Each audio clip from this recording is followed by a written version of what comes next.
আসসালামু আলাইকুম। এখন যে অঙ্কটি করব এটি নবম দশম শ্রেণীর যে সূচক 4.1 এর 21 নম্বরের যে সৃজনশীল রয়েছে সেই সৃজনশীলের খ নম্বর অঙ্কটি করার চেষ্টা করব।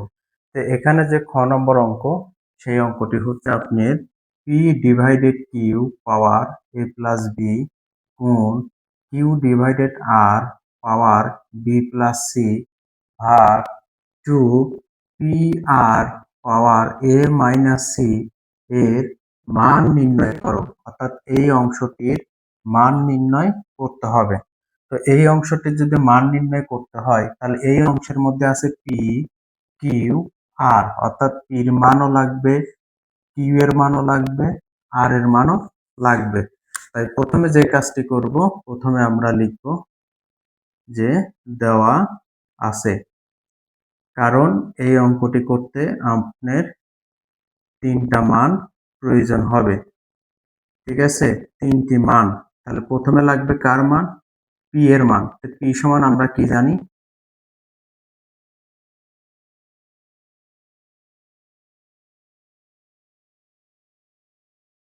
পর কি জানি? বি। এবং আর, আর সমান আমরা কি জানি? এক্স এর পর কি জানি? সি। এই তিনটি মান আমার প্রয়োজন হবে এই অঙ্কটি সমাধান করতে। তাহলে এখন এই অংশটির কি বের করতে বলা হয়েছে? মান নির্ণয়। তাহলে যেহেতু মান নির্ণয় করতে বলা হয়েছে, তাই এই অংশটি লিখব প্রদত্ত রাশি।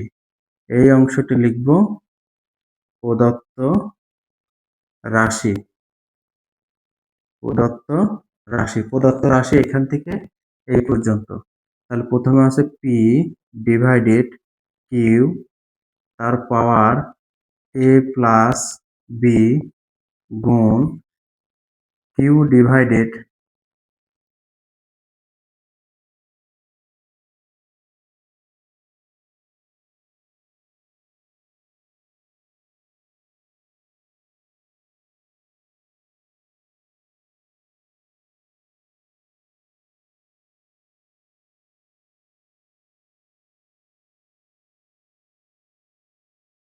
এখানে পি এখানে কিউ, তাহলে পি এর জায়গায় লিখবো এক্স পাওয়ার এ, আর কিউ এর জায়গায় লিখবো এক্স পাওয়ার বি। অর্থাৎ আমরা মান বসাচ্ছি, আর এখানে a plus b, a plus b. এই অংশটি কিউ এর জায়গায় মান লিখব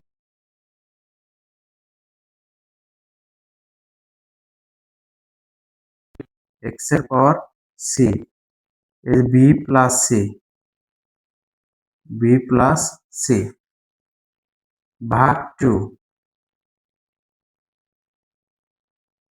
এখানে আর আছে না? আর এর পর আর এর মান কি জানি? এক্স পাওয়ার সি।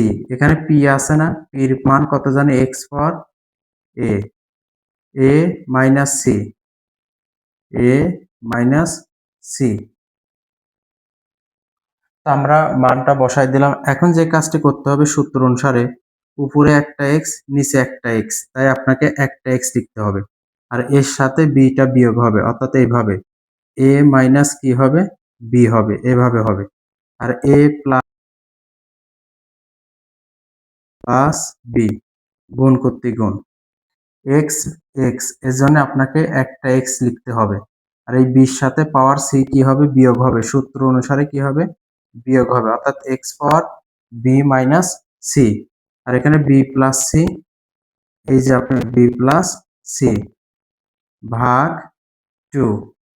এই এক্স এর এক্স গুণ এক্স, তাহলে এক্স এর গুণের ক্ষেত্রেও কয়টা লিখতে হয়? একটা। আর গুণের ক্ষেত্রে পাওয়ার পর যোগ হয়, অর্থাৎ এই এ আর সি যোগ হবে। তাহলে এ প্লাস কত? সি, আর এখানে এ মাইনাস সি, এ মাইনাস সি। তো এখন আমরা এখানে একটা সূত্র জানি, সেই সূত্রটা হচ্ছে কি আপনার যে এ স্কোয়ার মাইনাস বি স্কোয়ার, যদি এই সূত্র হচ্ছে আপনার এ প্লাস বি ইন্টু এ মাইনাস কি বি। তো সবার উপরে মূলত এই নিয়ম আছে, এখন আপনাকে এই নিয়মটা লিখতে হবে। ঠিক আছে, তো এই যে এ minus B, a plus b, এই যে এ স্কোয়ার মাইনাস কি বি স্কোয়ার। এখানেও তো মনে করেন এটা এ মাইনাস বি, আর এটাই মনে করেন এ প্লাস বি। তাহলে এটা লিখতে হবে এ স্কোয়ার মাইনাস কি বি স্কোয়ার ভাগ কত? 2। ভাগ কত 2। এখানেও দেখেন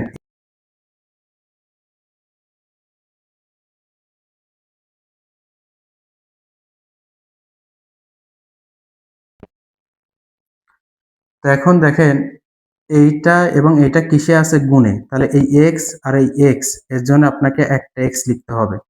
এই পাওয়ারের সাথে এই পাওয়ার যোগ হবে সূত্র অনুসারে a square minus b square, এই যে যোগ চিহ্ন দিয়ে লিখলাম b square minus c square. ঠিক আছে, অর্থাৎ গুণের ক্ষেত্রে যদি ভিত্তি ভিত্তি একরকম হয় তাহলে পাওয়ার পাওয়ার কি হয়, যোগ হয়। ভাগ, ঠিক আছে, এই যে ভাগ, এই যে 2 করতে 2, এক্স এর পাওয়ার এখানে a square minus b square. তো এখানে দেখেন এই বি আর বি কি যায়, কেটে যায়। তো আমরা একটু ডান পাশে করার চেষ্টা করব। তো এখানে বি আর বি কি যায়, কেটে যায়। তাহলে এখানে দেখেন এক্স এর power a square minus c square, তাহলে এখানে থাকে হচ্ছে আপনার এক্স এর power a square minus c square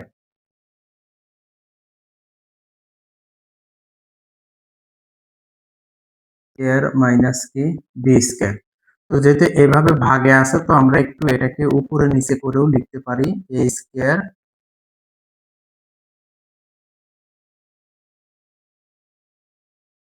minus c square. এখন দেখেন যে এই যে উপরে একটা এক্স নিচেও একটা এক্স, এর জন্য আমরা একটা এক্স লিখবো।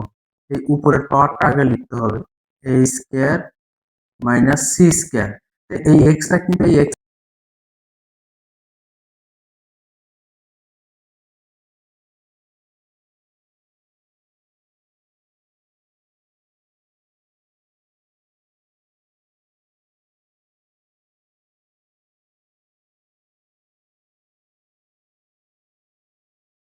কি হবে, প্লাস সি স্কয়ার।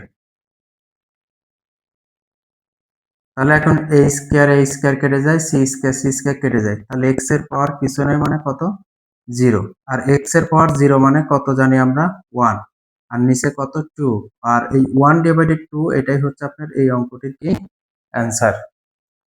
তো আশা করি এখানে যে 21 এর যে খ নম্বর সৃজনশীল অঙ্কটা করা হলো, আশা করি এই অঙ্কটি বুঝতে পারছেন।